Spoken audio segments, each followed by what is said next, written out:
여러분 제가 지난달에요 이렇게 개인적으로 좀 일이 있어서 서울에 다녀올 일이 있어서 모처럼 지하철을 타봤습니다. 오랜만에 이렇게 지하철을 탔는데 이렇게 문득 그 지하철을 탄 사람들을 이렇게 쭉 둘러보니까 좀 이상한 감정이 들었어요. 일단 사람들이 굉장히 복잡하게 이렇게 다닥다닥 붙어서 이제 앉아 있는데 누구 하나 어떤 사람이 와서 앉아도 그 사람을 이렇게 쳐다보는, 얼굴을 돌려서 쳐다보는 사람이 없고, 또 하나같이 약속이라도 한 듯이 뭐를 보고 있을까요? 그냥 고개를 푹 숙여가지고 마치 핸드폰 속으로 빨려 들어갈 것처럼 그냥 그렇게 핸드폰만 보고 있는 겁니다.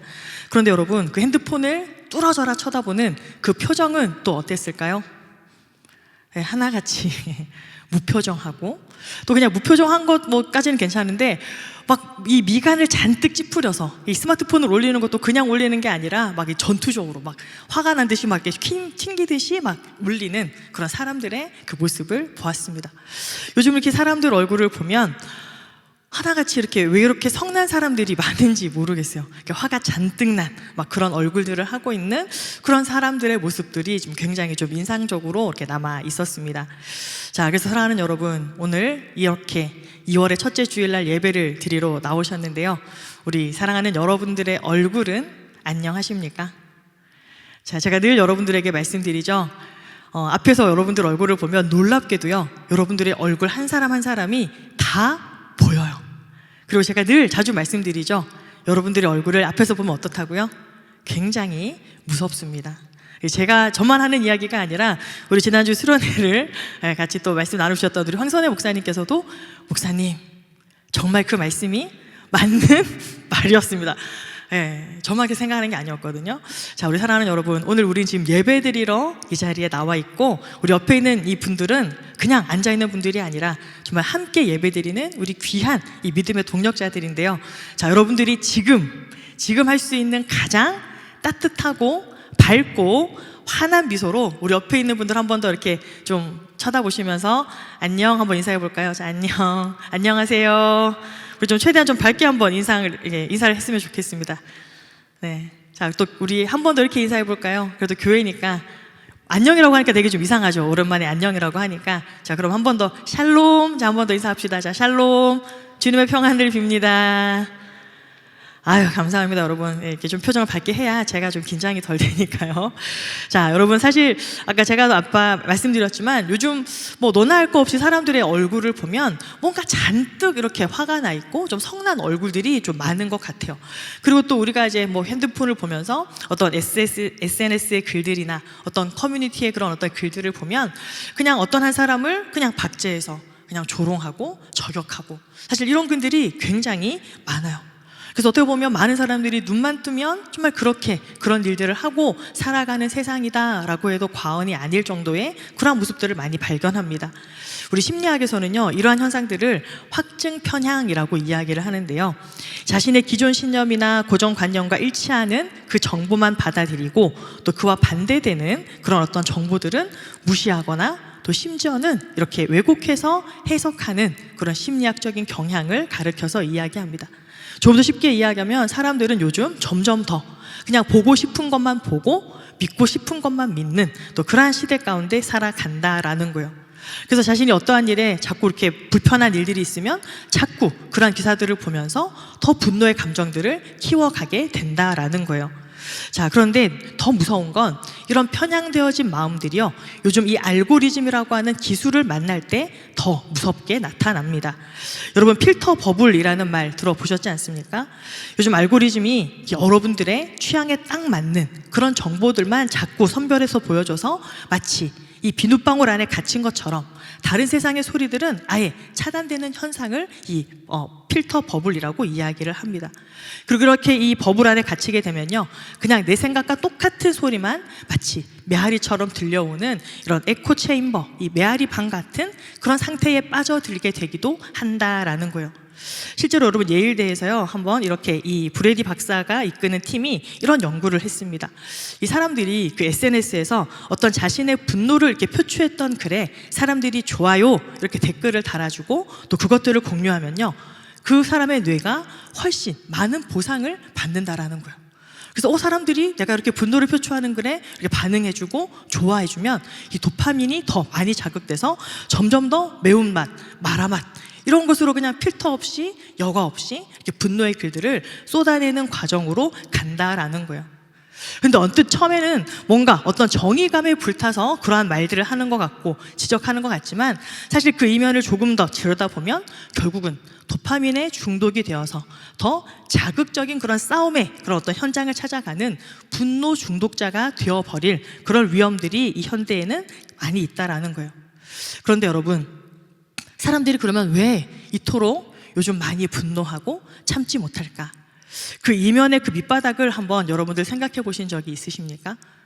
우리 요즘 그 말엔 동의하잖아요. 요즘 사람들 많이 화나 있는 것 같다, 쉽게 잘 분노하는 것 같다. 왜 그럴까? 우리가 지난주 말씀에서 사실 그 힌트를 우리가 얻을 수 있습니다.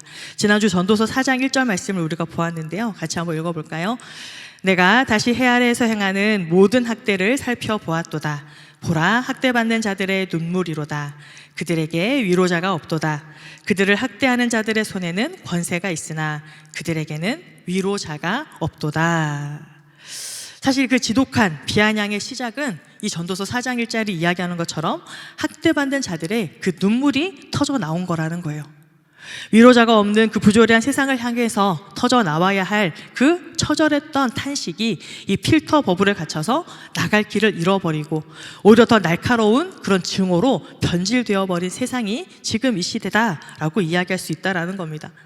그래서 실제로 전문가들은 이렇게 우리에게 조언을 합니다. 여러분들도 이제 SNS를 많이 하시잖아요. 그래서 주기적으로 검색 기록을 삭제를 하거나 아니면 자동 저장 기능들을 이렇게 꺼야 된다는 거. 그리고 가급적 이렇게 어떤 좀 마이크, 녹음 기능들도 사실 꺼두는 것들이 우리가 알고리즘으로부터 좀 벗어나는 그러한 길이다, 이렇게 조언을 하기도 합니다. 어떻게 보면 좀 억지로라도 내가 어떤 편견의 감옥에 갇히지 않도록 하는 그런 조언인 셈이죠. 자, 그런데 여러분, 우리 영혼의 알고리즘은 이런 검색 기록을 삭제하는 것만으로는 해결될 수 없다는 사실입니다. 내 목소리만 울려 퍼지는 이 버블을 깨고요, 하늘의 음성을 듣는 그 자리가 어딜까요? 바로 이 예배의 자리라는 겁니다. 우리는 이 예배의 자리를 통해서만 내 목소리만 울려 퍼지는 그 감옥을 우리가 벗어나서 우리의 영혼을 정화할 수 있다는 그 사실을 우리는 기억해야 합니다. 우리 1절과 2절의 말씀 다시 한번 같이 읽겠습니다. 너는 하나님의 집에 들어갈 때에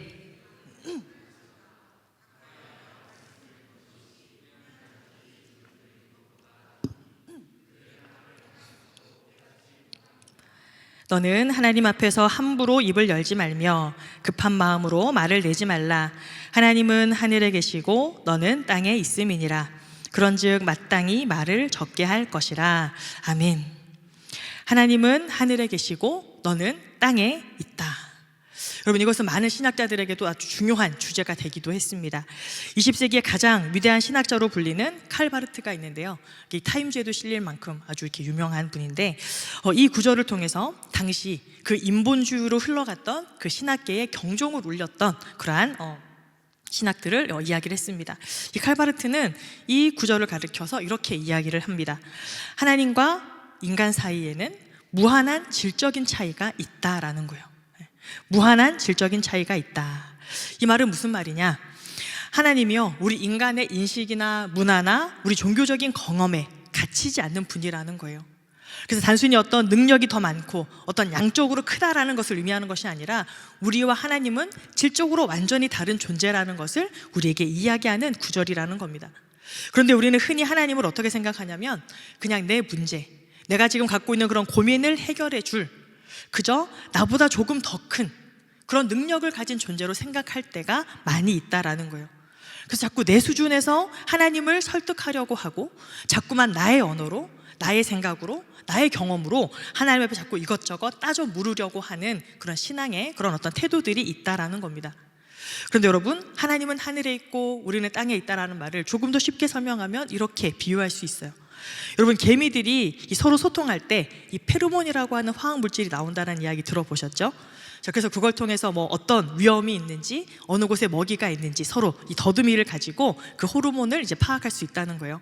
자, 그런데 여러분, 그 개미 중에 아주 똑똑하고 아주 탁월한 개미가 있다라고 칩시다.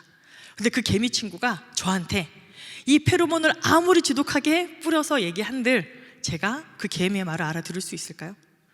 아니면 제가 그 개미를 눈여겨보고 저의 어떠한 마음들, 저의 뜻을 아무리 설명한들 그 개미가 알아들을 수 있을까요? 전혀 알아들을 수 없는 거죠. 왜냐하면 개미와 우리 인간의 그런 질적인 차이가 바로 그러하다라는 것.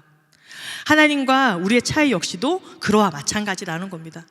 우리는 하나님이 만드신 피조물이고 땅에 살아가는 존재인데 우리가 하나님의 뜻을 다 이해하겠다고 나서는 것 그 자체가 교만이고 또 나도 모르는 사이에 나 자신을 스스로 신격화하는 우상숭배라는 사실을 우리는 깨달아야 합니다.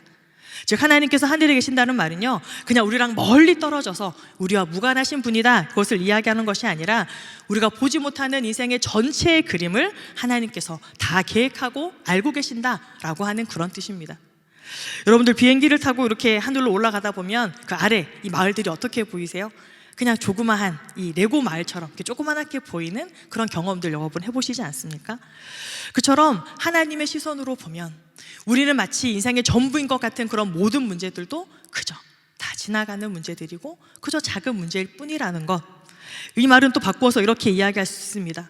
그렇기 때문에 내가 지금 당면한 내 눈앞에 펼쳐져 있는 그 문제 때문에 너무 불안해하거나 조급해하지 말라라는 거예요.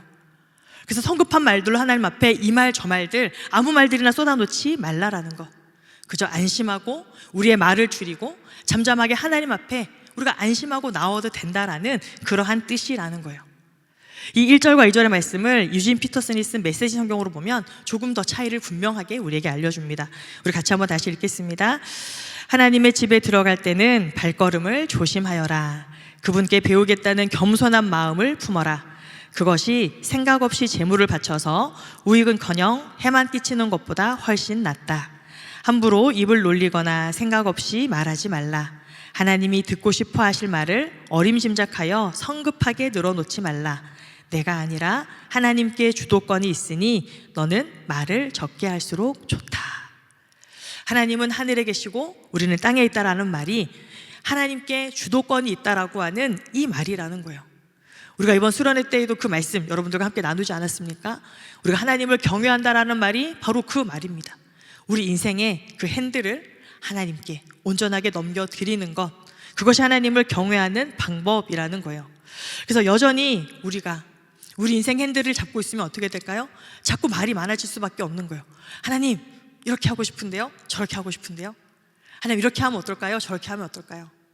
하나님 이건 왜 이렇게 되는 거고 저건 왜 내 뜻대로 되지 않는 걸까요? 우리는 자꾸 쉴 새 없이 말을 늘어놓게 되고 또 불평과 원망과 하지 말아야 할 그런 말들을 쏟아놓게 된다라는 것.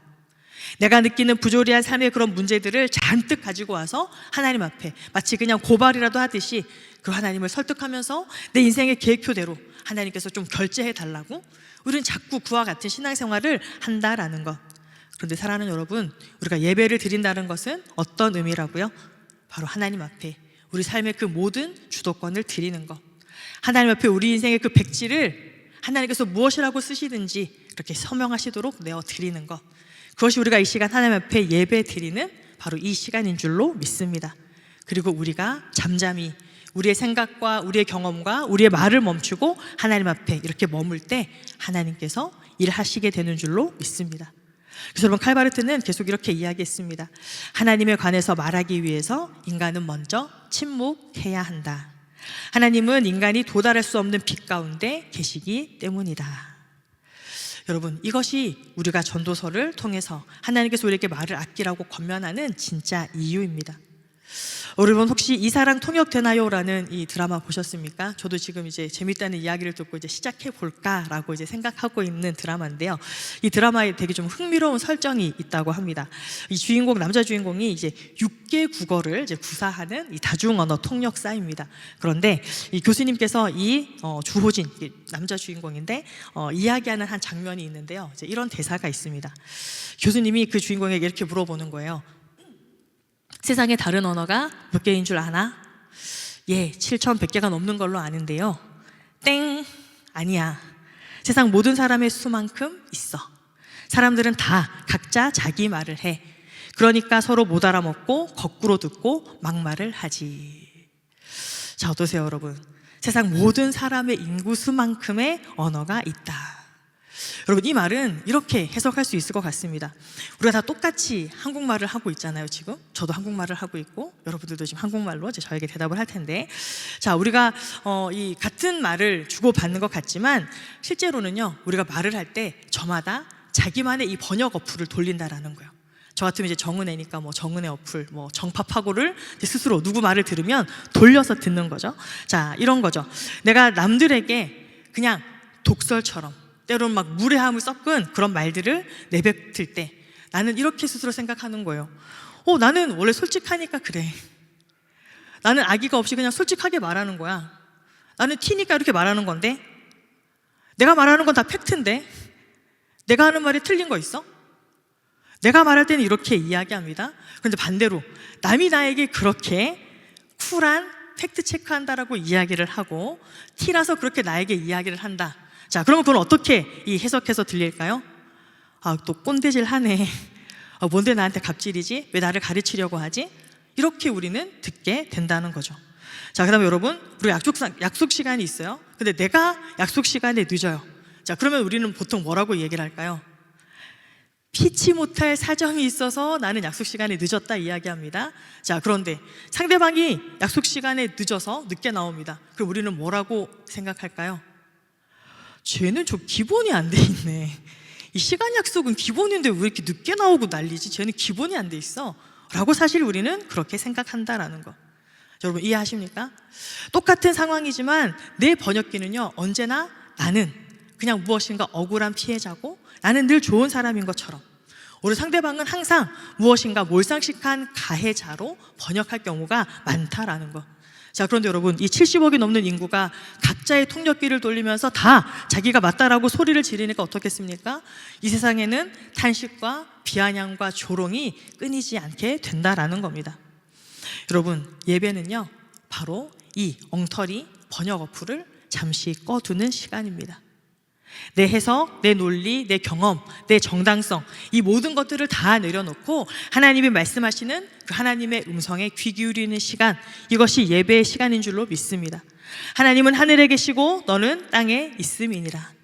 칼바르트가 이야기한 것처럼 그 무한한 하나님과의 질적 차이 앞에 서서 내가 세상을 번역했던, 내 마음대로 해석하고 내 뜻대로 상대방을 그렇게 판단했던 그 오만함들을 내려놓을 때 비로소 우리는 우리 안에 갇혀 있어서 보지 못했던 그 진실들을 마주하게 되는 것입니다.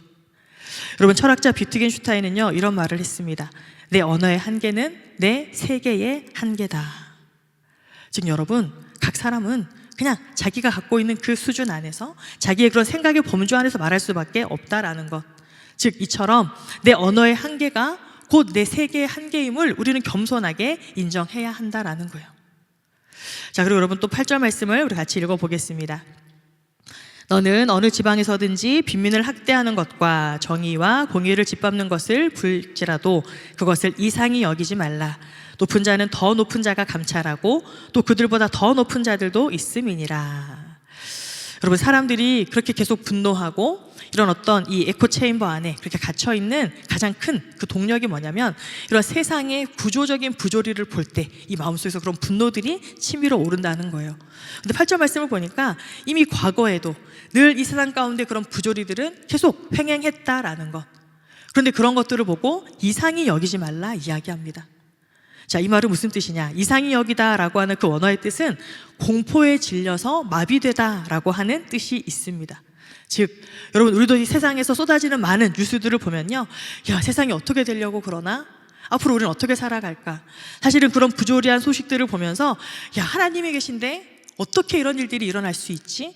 그냥 우리도 모르게 쉽게 그런 말들을 이야기할 때가 있다라는 것.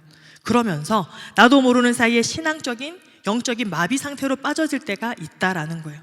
그런데 이상히 여기지 말라라는 일은 그런 현상들을 바라보면서 똑같이 사람들처럼 같이 분노하거나 정말 신앙이 없는 것처럼 하나님이 안 계시나 봐 이런 이야기들을 하거나 아니면 냉소 섞인 조롱을 하라는 것이 아니라, 우리가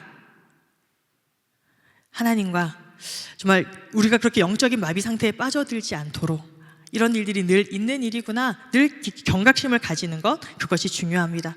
그리고 하나님과 우리 사이에 그런 무한한 거리가 있다는 것. 즉 우리가 볼 때에는 지금 당장 이 부조한 일들이 해결되지 않는 것 같고 하나님께서 일하시지 않는 것 같지만 하나님의 시간과 하나님의 계획 아래서 그 모든 일들은 다 정의롭게 해결되어질 것이라고 하는 그 믿음들을 가지고 우리의 말들을 조급하게 어리석게 함부로 내뱉는 일들을 멈춰야 한다라는 것. 즉 하나님의 우리와의 그런 무한한 거리만큼 하나님께서 이 세상 가운데 베풀어 주실 그 은혜의 시간, 타이밍 이런 것들도 다 다르다는 것들을 우리는 겸손하게 받아들여야 된다라는 것.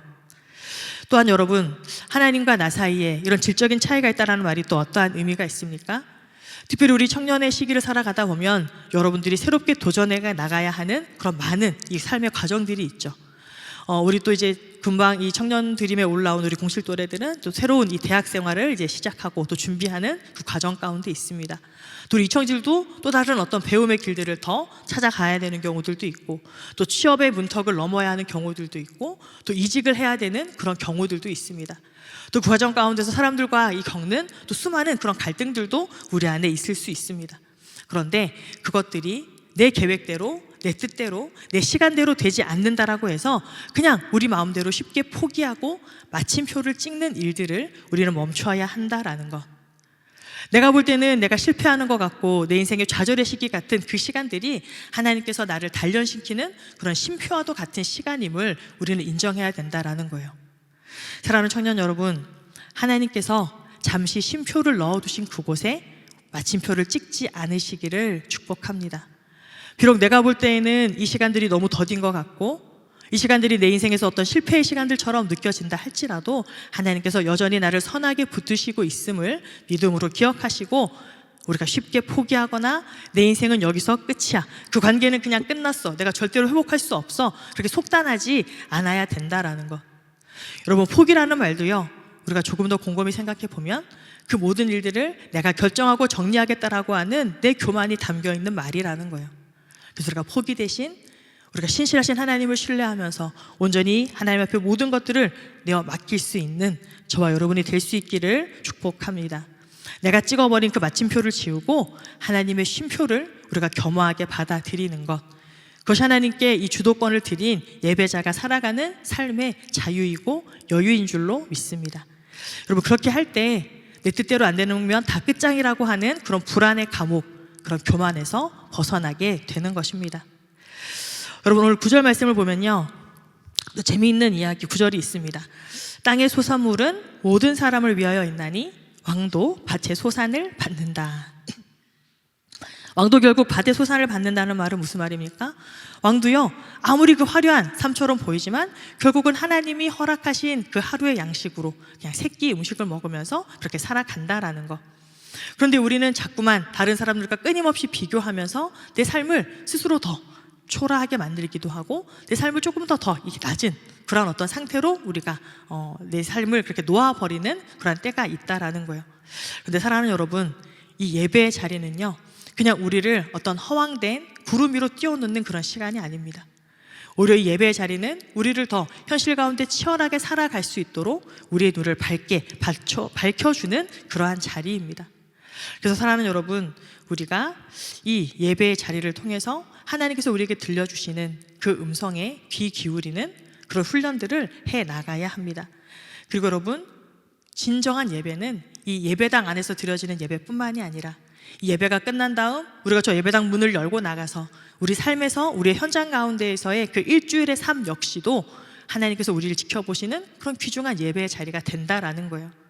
그래서 여러분, 우리가 세상 가운데에서 세상 사람들과 섞여서 살아가는 그 일주일의 삶 가운데에서도 우리의 말을 삼가서 우리가 믿는 사람들처럼 그렇게 말을 하면서 그렇게 살아가야 한다라는 것. 우리 마지막으로 우리 한번 또 6절의 말씀을 같이 한번 읽어보겠습니다. 내 입으로 내 육체가 범죄하게 하지 말라. 사자 앞에서 내가 서원한 것이 실수라고 말하지 말라. 어찌 하나님께서 내 목소리로 말미암아 진노하사 내 손으로 한 것을 멸하시게 하랴. 내 입으로 내 육체가 범죄하게 하지 말라. 막 예배당 안에서는 막 주여, 막 아멘, 축복합니다, 사랑합니다, 막 우리가 이렇게 이야기했는데 이 예배당 문을 나가서 우리의 단톡방에서 우리가 만나는 사람들과의 그런 대화 속에서 우리의 언어, 우리의 어떤 말들 어떤지 한번 우리가 좀 돌아볼 수 있었으면 좋겠습니다. 그리고 어떻게 보면 진짜 예배는 바로 그 사람들과의 대화 속에서 단톡방에서 시작되는 줄로 믿습니다. 그래서 예수님께서도요, 이 마태복음 5장에 이렇게 말씀하셨습니다. 예배를 드리려고 제물을 가지고 가다가 형제에게 원망을 들을 만한 일이 있으면 그 제단 앞에 예물을 두고 먼저 가서 형제와 화목하라. 우리에게 그렇게 말씀하셨습니다. 형제들, 우리가 세상에서 만나는 그 사람들과 원망 들을 만한 일이 있다면 그냥 구구절절 변명하려고 하지 말고 그냥 가서 화해를 구하고 용서를 구하는 그런 삶을 우리가 살아야 한다는 거. 세상 사람들이 비아냥거리고 조롱할 때 우리도 똑같이 이야기하는 것이 아니라 우리는 그 비아냥의 말을 멈추고 축복의 말들로, 또 세상의 침묵 앞에, 세상의 그 조롱 앞에 때로는 우리가 침묵으로 우리의 믿음을 보여줘야 한다는 거. 그래서 우리의 입에서는 언제나 그런 사랑과 진실의 말이 나아가는 것, 그것이 우리가 예배자로 세상 가운데서 살아가는 우리의 모습이어야 된다라는 거예요. 그런데 여러분, 오늘 이 예수님께서 하셨던 마태복음의 말씀은 좀 특이한 점이 있죠. 왜 예배를 드리러 나올 때 원망 들을 만한 일이 생겨나는가? 내 일상생활이 아니라, 내가 그냥 직장생활하고 학교에서 공부하고 내 친구들을 만나는 그 자리가 아니라 왜 예배를 드릴 때 원망을 들을 만한 일들이 생겨나는가? 왜 그렇겠습니까, 여러분? 이 예배를 통해서 하나님께서 우리의 마음을 비춰주시기 때문에 그래요. 성령 하나님께서 우리의 마음을 깊숙이 조명해 주시기 때문에 잊고 있었던 나의 민낯들을 볼 수 있는 그런 용기들을 우리에게 주시고 깨닫게 하시기 때문에 그렇습니다. 하나님이 빛으로 우리 가운데 오시기 때문에 그 빛이신 하나님이 우리에게 오시면 우리 안에 있는 그 어두움들이 비로소 하나씩 둘씩 밝혀지고 보여지기 때문에 그렇습니다. 그래서 여러분, 우리가 하나님 앞에 이렇게 예배드리러 나올 때 때로는 사실 우리의 마음속에 우리가 늘 피해자인 것처럼, 내가 늘 무엇인가 더 많이 양보하고 참고 손해보는 사람인 것처럼 그렇게 나올 때가 많지 않습니까? 그런데 우리가 이 예배당에서 기도하면서 예배를 드리면서 이렇게 우리가 조용히 예배를 드리다 보면 내 안에 있는 그런 어떤 가해자적인 모습들도 떠오르게 된다라는 것. 그런데 우리는 늘 피해자로 하나님 앞에 그렇게 나오는 그러한 습관들, 이런 것들을 버려야 한다라는 거예요. 이것을 여러분 우리가 피해자 서사라고도 이야기할 수 있는데요, 예배 중에 하나님의 빛 앞에 서게 되어지면 내가 상처받았던 일뿐만 아니라 내가 누군가에게 상처를 주고 내가 누군가에게 가해자가 될 수 있었던 그러한 모습들을 깨닫게 해준다라는 것, 그것이 우리가 예배를 통해서 얻을 수 있는 그런 중요한 원리인 거예요. 사랑하는 여러분, 하나님께서는 저와 여러분을 참된 예배자로 부르시는 줄 믿습니다. 우리가 예배 자리를 통해서 하나님 앞에 우리의 인생의 주도권을 넘겨드리는 것, 그리고 내 인생의 시간표 가운데에서 내가 이해되지 않고 납득되어지지 않고 때로는 내가 실패라고 생각되어지는 그 순간들도 내가 쉽사리 마침표를 찍지 않고 하나님께서 일하시는 시간이라고 하는 그런 쉼표로 인정해 드리는 그러한 모습, 그러한 여유들을 우리가 가질 때 세상 가운데에서도 진정한 예배자로 그렇게 살아갈 수 있는 줄 믿습니다.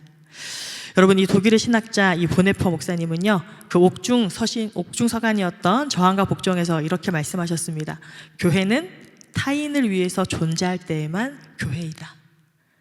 여러분, 저와 여러분은 하나님께서 그 한 사람 한 사람 교회로 부르셨습니다. 진짜 소망은 바로 여기에 있습니다. 하나님 한 분만으로 우리가 충분히 위로받은, 그렇게 하나님의 예배자가 된 사람만이 다시 예배당의 문을 열고 세상 가운데 나갔을 때 진정한 위로자로 다시 설 수 있게 되는 것.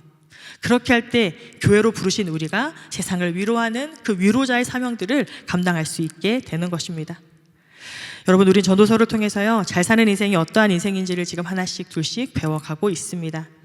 참된 삶의 예배자, 예배당 문을 열고 나가서 삶에서도 우리가 하나님 보실 때 기뻐 받으실 만한 그런 삶의 예배자로 살아가는 것, 그것이 하나님을 경외하는 모습이고 또 가장 지혜로운 삶이라는 것을 오늘 말씀은 우리에게 들려주고 있습니다. 사랑하는 여러분, 이제 우리가 더 이상 이런 어떤 피해자의 서사를 벗어버리고요, 우리가 하나님의 그 평안을 품고 세상을 치유하고 또 세상을 더 사랑하고 또 세상을 더 위로할 수 있는 그런 위로자로 서게 되기를 축복합니다. 하나님이 찍으신 그 쉼표를 믿고 내게 주신 오늘 하루를 우리가 감사함으로 그렇게 온전하게 살아갈 수 있는 저와 여러분이 되었으면 좋겠습니다. 그래서 탄식 가득한 이 세상 가운데에서도 가장 아름다운 예배자로 우리에게 주신 그 하루하루를 온전하게 살아가는 우리 모두가 되기를 주님의 이름으로 축원합니다.